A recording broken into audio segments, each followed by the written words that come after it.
empezar, Carlet Morales. Ella es periodista, autora del libro 26 crímenes y una crónica que mató a la resistencia en Venezuela. Un trabajo de investigación que le ha permitido estar en contacto directo con los familiares de las víctimas mortales de las protestas de 2017. En esta ocasión hablará de ellas y de la violación de derechos humanos en Venezuela, de cómo mataron a estos muchachos y de cómo se han seguido violando los derechos fundamentales de sus familiares, aplazando audiencias, paralizando expedientes. Su trabajo es un llamado, como el nuestro en esta campaña, a la ONU, a la Organización de Estados Americanos, al Parlamento Europeo, a la Corte Penal Internacional, para que, más que pronunciamientos, apliquen los protocolos internacionales establecidos y firmados por el Estado venezolano sobre violación de derechos humanos. Nosotros también, bienvenida Patricia, gracias. Nosotros también queremos aportar, antes de que empiecen, queremos decirle también que queremos aportar nuestro pequeño granito de arena y pondremos en marcha una campaña de recaudación para poder pagar medicamentos al pueblo venezolano. Gracias por estar aquí de nuevo. Cuando quieras, Carlet, todo tuyo. Gracias. Bueno, antes de comenzar a hablar, me gustaría que viésemos un vídeo, porque al fin y al cabo yo simplemente soy la voz de quienes no pueden estar aquí y de quienes no tienen voz. Y quiero darle voz a los que verdaderamente son los protagonistas de mi intervención hoy.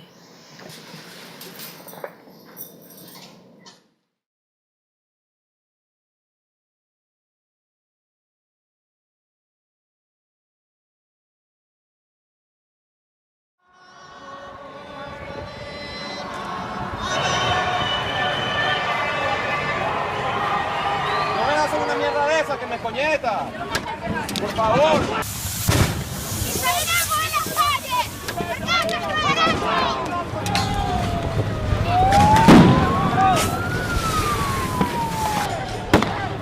¡No retrocedemos, gente! ¿Quién mató a la resistencia en Venezuela? La historia de nuestros amados jóvenes caídos en 2017. Y ahí está tu historia, mi amado hermano Paul. Tu historia de rescate y de virtud en las calles como brigadista de la Cruz Verde. ¿Quién mató a la resistencia en Venezuela? Conoce la historia de mi hijo Fabián Uribe, conoce su legado, su lucha, y conoce cómo fue asesinado en las calles de Caracas solo por querer una Venezuela mejor, solo por soñar con una Venezuela de oportunidades.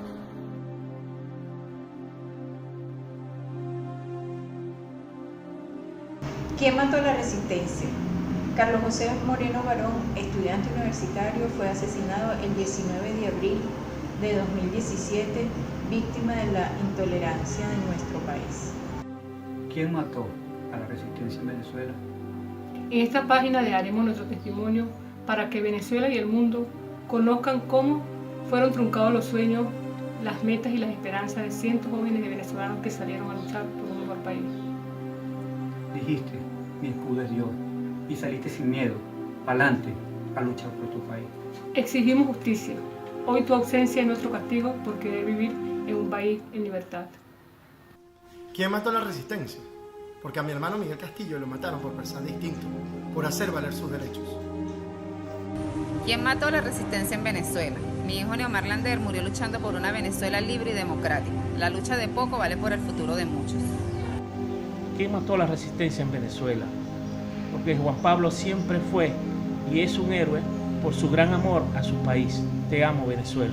Rubén Darío lo mató este gobierno, lo mató la Guardia Nacional, por pensar diferente, por querer un país mejor, porque él amaba a su país.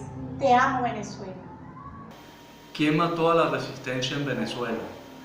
¿Quién mató a David José en Venezuela? Joven luchador que desde antes de ser bachiller salvaba vidas en un dispensario en Charallave. Ese fue David José. ¿Quién era Jairo Joan Ortiz Bustamante? Era un joven con mucho futuro por delante, estudiaba ingeniería de sistema, amaba la poesía, amante de la escritura, amante del cine y amante del café. Era un joven bohemia, como diríamos ahorita en la actualidad. pero su futuro fue frustrado por este gobierno nefasto. ¿Quién mata la resistencia en Venezuela? Mi hijo Luis Guillermo Espinosa. Su lema, vive tu sueño. Apasionados por ello, luchaba con constancia y alegría. De corazón noble y sencillo. Decía, quiero a mi Venezuela, Jesús vive en mí. Carlet Morales, ¿quién mató a la resistencia en Venezuela? Un libro que denuncia la violación de los derechos humanos en nuestro país tras aquellos días terribles de 2017 donde perdieron la vida tantos estudiantes. Carlet Morales escribe desde el corazón.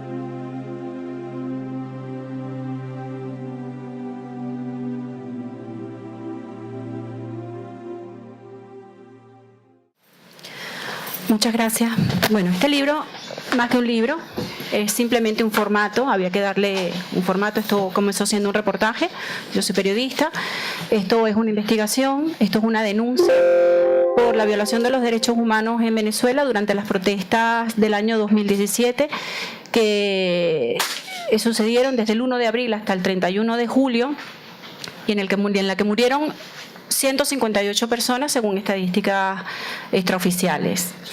De esas 158 personas yo me di a la tarea a partir del mes de septiembre del año pasado de buscar a los familiares de aquellas personas que habían salido de su casa con la intención de manifestar, que habían salido de su casa con una pancarta, con una bandera, protegidos de alguna manera, incluso con la protección de la bendición de sus padres, que habían salido para manifestar por una Venezuela mejor y perdieron la vida en ese contexto, porque no todos perdieron la vida de esa manera. Algunas personas pasaban por allí o dijeron sus familiares que simplemente no estaban manifestando. Entonces nosotros queríamos saber realmente quiénes eran esos muchachos. Nos encontramos con que justamente la mayoría eran jóvenes estudiantes, una franja de edad entre los 15 y los 30 años. Incluso hay 2 jóvenes que tenían hijos. Hay de los 26 testimonios que yo recogí. El libro tiene más de 100 entrevistas, pero yo entrevisté a 26 de los familiares. 2 de ellos tenían hijos y quedaron huérfanos. Comienzo siempre mi intervención porque yo le prometí en el momento que yo hacía las entrevistas a los familiares que el nombre por lo menos de sus hijos iba a ser escuchado allí donde yo fuese. Y se los voy a leer. Yo estoy aquí por Juan Pablo Pernalete, Diego Arellano, Armando Cañizales, Paul Moreno, Daniel Kelly, Rubén Darío González, Adrián Duque, Fabián Urbina, David Vallenilla, Ángelo Quintero, Jairo Johan Ortiz, Gruseni Canelón, Carlos Moreno, Egder Lugo, Miguel Castillo, Luis Miguel Gutiérrez, Jorman Berbesia, Augusto Puga, César Pereira, Luis Guillermo Espinosa, Neumar Lander, Nelson Arévalo, Angel Verduque, Xiomara Scott, José Gustavo Leal y Ender Peña. Estos son los jóvenes que están recogidos en este libro, que más que un libro lo que he dicho es una denuncia por la violación de los derechos humanos en Venezuela. Cuando este libro salió, fue llevado a la sede de Ginebra, de la ONU. Lo hice con el padre de Juan Pablo Pernalete el día que cumplía 1 año de fallecido su hijo, y se introdujo como una denuncia de las muchas que están haciendo y de las muchas acciones como la de Patricia que se están llevando ante los organismos internacionales, porque hay que visibilizar y ponerle cara a las cifras, porque detrás de esas cifras hay muchísimo drama, hay personas que murieron, hay personas, sobre todo jóvenes, que eran el futuro de Venezuela, que ya no están con nosotros y no van a poder ver esa Venezuela reconstruida que todos queremos. Jairo Johan Ortiz fue el primero que murió. A él lo asesinaron el 6 de abril, tenía 19 años, lo asesinaron en Carrizal. Es una población cercana a Caracas, de unos 20 kilómetros de Caracas. Le dispararon directamente al pecho, murió en el lugar. Daniel Kelly murió el 10 de abril, tenía 20 años, él manifestaba en Valencia. Lo mató un policarabobo. A Jairo Johan lo mató un guardia nacional. Gruseni Canelón, Silpatempo, él murió el 13 de abril, tenía 32 años, murió en Barquisimeto. Murió luego de ser torturado por la Guardia Nacional y no aguantó las torturas, murió 12 horas después. Carlos Moreno Barón tenía 17 años. Él estaba en una manifestación en San Bernardino, en Caracas, y civiles armados llegaron a esa manifestación disparando y a él le dispararon en la cabeza y murió en el lugar. Juan Pablo Pernalete murió el 26 de abril, él tenía 20 años, murió cuando manifestaba en Caracas por un traumatismo torácico producto de un disparo de un guardia nacional que le disparó una bomba lacrimógena al pecho. Armando Cañizales murió el 3 de mayo, tenía 18 años, él manifestaba en Caracas y murió de un disparo en la tráquea por un guardia, disparado por un guardia nacional. Héctor Vladimir Lugo murió el 5 de mayo, tenía 20 años, él manifestaba en Valencia, lo mató un policarabobo y un guardia nacional cuando lo vio en el suelo lo remató. Miguel Fernando Castillo murió el 10 de mayo, tenía 27 años, murió cuando manifestaba en Caracas, en Las Mercedes, murió de un disparo instantáneo en el intercostal, un disparo en el intercostal que lo mató en seco en el momento, lo produjo un guardia nacional. Luis Miguel Gutiérrez Molina, él fue herido el 15 de mayo, pero murió el 2 de junio y durante todo ese tiempo estuvo en coma y no se recuperó. Él, además de morir por un disparo que le propinó un guardia nacional, murió también por falta de atención y medicamentos, por la crisis sanitaria que tenemos en el país. A Diego Arellano lo mataron el 16 de mayo. Él tenía 31 años, cuando manifestaba en San Antonio de los Altos, le dispararon una metra, una rolinera, lo que es una canica, al pecho directamente, un guardia nacional. Le disparó y cuando llegó al hospital no pudieron salvarle la vida. Paul Moreno, yo no puedo contar más de lo que ya va a contar su hermano, pero a Paul lo arrollaron cuando él asistía a los manifestantes en Maracaibo. Él era casco verde, él no manifestaba, él ayudaba a salvar vidas y un hijo de un comerciante poderoso en Maracaibo lo arrolló cuando él estaba ayudando a quienes manifestaban. Ya Carlos hablará mejor del caso de su hermano. Jorman Berbesia tenía 19 años y él tenía un hijo. Él es uno de los que dejó a un niño huérfano, un bebé. Lo mataron el 22 de mayo cuando él manifestaba en Barinas, un disparo directo al corazón de un guardia nacional. Augusto Puga murió el 24 de mayo, tenía 22 años. Lo mataron en Ciudad Bolívar, él estaba dentro de su universidad y estaba en una vigilia cuando entraron los policías de Ciudad Bolívar. Entraron y dispararon a mansalva y él cayó. Hubo varios heridos, pero él fue el único muerto. Entraron en una universidad que se supone que no pueden entrar los cuerpos de seguridad y aún así entraron y dispararon a quienes estaban en esa vigilia y Augusto murió allí. Adrián Duque, él era escudero, murió el 24 de mayo. En Maracaibo tenía 24 años, era economista. Él se resbaló cuando una de las ballenas, que son estos tanques con agua para dispersar a la gente, lo apunta, él se resbala y dos guardias nacionales que iban en una moto le disparan y impiden durante más de media hora que se acerquen sus compañeros para auxiliarlo, y hasta que dejó de moverse los guardias no permitieron que los compañeros se le acercaran, murió en el lugar. César Pereira murió el 28 de mayo con 20 años en Lechería. César además era activista de Voluntad Popular, era un chico muy comprometido con su país y quería ver una Venezuela mejor. Él decía que quería ser alcalde de Lechería para mejorar su ciudad y le dispararon en la ingle, duró 12 horas agonizando. El disparo incluso quedó grabado, un polianzoátegui cuando carga su arma con un artefacto que saca de su bolsillo y es una metra, una canica. A Luis Guillermo Espinosa lo matan el 13, lo hieren el 5 de junio y él muere el 13 de agosto, también agonizando durante todo ese tiempo, muere también por falta de medicamentos. A él le dispararon en la cabeza, estuvo 69 días luchando por vivir. Un guardia nacional le disparó sin más y lo remata en el momento en el que está en el suelo. y aún así cuando él entra en el hospital la madre le dicen que le hacen unos rayos X para saber dónde estaba la bala, le dicen que no lo pueden operar porque está alojada en un lugar en el que no se puede extraer, y después de 69 días le dicen que esa bala nunca existió. Allí nunca se supo realmente qué pasó.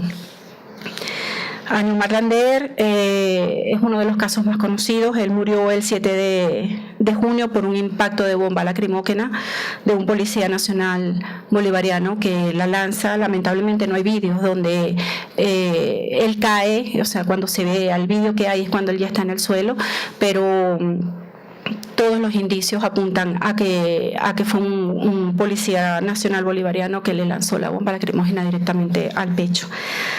Nelson Arévalo murió el 16 de junio con 22 años en Barquisimeto con una bala en el cuello que disparó un guardia nacional bolivariano. Fabián Urbina, 17 años. De él hay un vídeo que su padre, cuando supo que yo venía a esta intervención, me pidió que por favor lo transmitiese porque él quiere que el mundo sepa cómo murió su hijo. Él quiere que se sepa que un guardia nacional le disparó de frente cuando está prohibido en las manifestaciones disparar de frente a los manifestantes, sino en un ángulo de 45 grados, etcétera, en el que yo estos temas no los manejo, pero evidentemente por sentido común de frente no se le dispara a unos manifestantes, y este vídeo está grabado, como muchos otros también, pero este padre en particular me pidió que lo transmitiésemos para que ustedes que están aquí hoy lo pudiesen ver. Conocer, según informaciones que aparecen en las redes sociales, que la unidad del Servicio del Cuerpo de Investigaciones Penales y Criminalísticas estaría dispuesta en la Clínica El Ávila para sacar de allí el cuerpo de este joven de 17 años. Lo que no hemos tenido noticias es de si la familia ya ha llegado a la Clínica El Ávila, o al menos las personas con las que este pequeño estaba manifestando la tarde de hoy. Se espera pues que luego de que esta unidad ya haya arribado a la Clínica El Ávila, sea trasladado el cuerpo de este joven de 17 años a la morgue de Bellomonte para las futuras investigaciones y lo que tiene que ver, por supuesto, con la autopsia de rigor, como ya se ha realizado con el resto de las muertes de los jóvenes. Por petición expresa del padre de Fabián, el señor Iván, pues han visto este vídeo y yo quiero que ustedes vean que eso es un reflejo de lo que sucedía en Venezuela entre el 1 de abril y el 31 de julio de 2017. Durante todo este tiempo las fuerzas de seguridad del Estado cargaban directamente contra los manifestantes, y así tuvimos los 158 muertos que tenemos registrados. David Vallenilla murió el 22 de junio con 22 años en Caracas. El vídeo de su muerte también es un vídeo que ha sido difundido muchísimo por las redes sociales. Él estaba manifestando frente a la Carlota cuando un guardia nacional, un efectivo de la aviación, estaba detrás de las rejas y le disparó a escasos 2 metros y lo mató en el momento. Él, cuando llegó al hospital, ya no tenía vida. Ángelo Quintero fue herido el 22 de junio, pero es un caso incluso excepcional en toda esta tragedia, porque Ángelo también era padre, tenía 2 hijos. Bueno, la mujer estaba embarazada y la niña nació después de que él murió. Él fue herido el 28 de junio y murió el 13 de febrero de este año. Él estuvo 36 semanas agonizando y acabó muriendo porque faltó el colistín. Los familiares, la hermana, que era la enfermera que lo asistió durante todo este tiempo, no pudo conseguir el antibiótico que necesitaba para salvar su vida, y estuvo todo ese tiempo agonizando y no pudieron hacer más por él. Él murió 2 veces, como dice la familia. Angel Verduque murió el 4 de julio con 25 años en Táriba de un disparo instantáneo de un guardia nacional bolivariano. Rubén Darío González murió el 10 de julio con 16 años cuando manifestaba en Valencia de un disparo directo al corazón que le propinó un guardia nacional bolivariano. Xiomara Scott, ella era enfermera, tenía 60 años y ella murió el día que hubo el plebiscito. Cuando ella salió de su centro de votación, unos colectivos dispararon a mansalva y ella murió. Ella llegó al hospital sin vida. Ella quiso manifestar ese día su amor por Venezuela y lo manifestó 2 veces, con su voto y con su vida. José Gustavo Leal murió el 28 de julio con 18 años en San Cristóbal, con una bala de un fusil que le disparó un sargento de la Guardia Nacional del Plan República. Se estaba ya organizando lo que era la votación de la Asamblea Nacional Constituyente. Ender Peña, ya es el último de los testimonios que yo recogí, el de su padre, murió el 30 de julio, justamente el día que se votó la Asamblea Nacional Constituyente en Venezuela. Él tenía 18 años y recibió una bala en el abdomen del CONAS, que son los cuerpos de seguridad que en ese momento custodiaban las votaciones. Y así están recogidos en este texto, que es un libro, pero realmente es un gran reportaje, con una crónica exhaustiva, detallada incluso por horas, de todo lo que sucedió entre el 1 de abril y el 31 de julio de 2017, porque hay que dejar testimonio de las cosas que nos suceden. En Venezuela suceden tantas cosas que a los periodistas no nos da tiempo a veces de recogerlas todas, pero es importante que quienes podemos hacer cosas, quienes escribimos, quienes hacen canciones, quienes hacen esculturas, quienes pintan, dejen constancia desde su arte y su saber hacer lo que nos está sucediendo. Justamente hoy, como lo dijo Javier, está estableciéndose en Venezuela un nuevo cono monetario con un paquetazo que nadie entiende, que no entendemos ni siquiera nosotros los periodistas. Intentamos sacar cuentas y no nos cuadran las cuentas. Es mentira los titulares que dicen que Maduro ha aumentado 3 veces el sueldo mínimo. Eso es simplificar el drama de Venezuela. Yo le pido a los colegas periodistas que por favor contextualicen a veces las informaciones, porque a una persona que no sabe lo que sucede en Venezuela le dice que el presidente ha aumentado 3 veces el salario mínimo y dice, bueno, pero ¿cuál es el problema? Sí, pero es que en Venezuela la inflación es del 34.000%. Imagínate que te aumentan 3 veces el sueldo, eso es una burla, eso no es un aumento, es una burla. Y hoy justamente en Venezuela no hay banco, está todo cerrado, porque ayer teníamos un cono monetario y hoy tenemos otro. Le han quitado 5 ceros al bolívar y no sabemos qué va a pasar mañana, no sabemos si ese dinero va a circular, no sabemos cuánto van a costar las cosas, nadie sabe nada. Hay un limbo ahora mismo en Venezuela en el que, imagínense, si nosotros los periodistas no nos damos a la tarea de recoger esto, es que nadie habla ya de los muertos del 2017. Nos pasan tantas cosas que es imposible recogerlas todas. Es imposible imaginarse el drama que tiene ahora el venezolano que está allí y el venezolano incluso que emigra. Si un sueldo mínimo ayer estaba en 6 millones de bolívares y un café pequeño te costaba 2 millones, ¿para qué me aumentas el sueldo 3 veces? Esa no es la solución. La solución es mucho más profunda. Entonces, por favor, a veces a los colegas periodistas, nosotros desde Venezuela Press, porque yo soy presidenta de la Asociación de Periodistas Venezolanos en España, a veces tenemos que llamarlos y decirles, por favor, chicos, contextualicen la situación de Venezuela, porque simplificarla es aumentar nuestro drama. Nosotros ahora mismo estamos haciendo llamados a la comunidad internacional, a todos los organismos que de alguna manera pueden intervenir o pueden aplicar los protocolos que el mismo Estado venezolano firmó por la violación de los derechos para evitar la violación de los derechos humanos en Venezuela. Es necesario que se apliquen esos protocolos que el Estado venezolano tiene firmados. Y en eso va también en esa línea la petición de Patricia, que hizo el año pasado una labor heroica de caminar desde León hasta Madrid con unas firmas para hacerle una petición a la comunidad internacional. Y en eso estamos todos. Y este libro también es un llamado a gritos a la comunidad internacional de lo que está pasando. Señores, aquí están las cifras, aquí están las familias. Esas familias, por cierto, salvo el caso de Paul, que ya Carlos lo documentará mejor que yo, es el único que tiene sentencia. Las otras 157 víctimas no tienen sentencia. La mayoría no tiene ni siquiera un imputado, no hay cara. Tenemos ahora mismo una campaña desde la cuenta de la Resistencia con los carteles de se busca quien mató a todos estos chicos, porque es que no se sabe las caras. Y incluso algunos que se saben los nombres no aparecen en las audiencias y son diferidas permanentemente, y esos chicos los padres no saben quiénes mataron a sus chicos.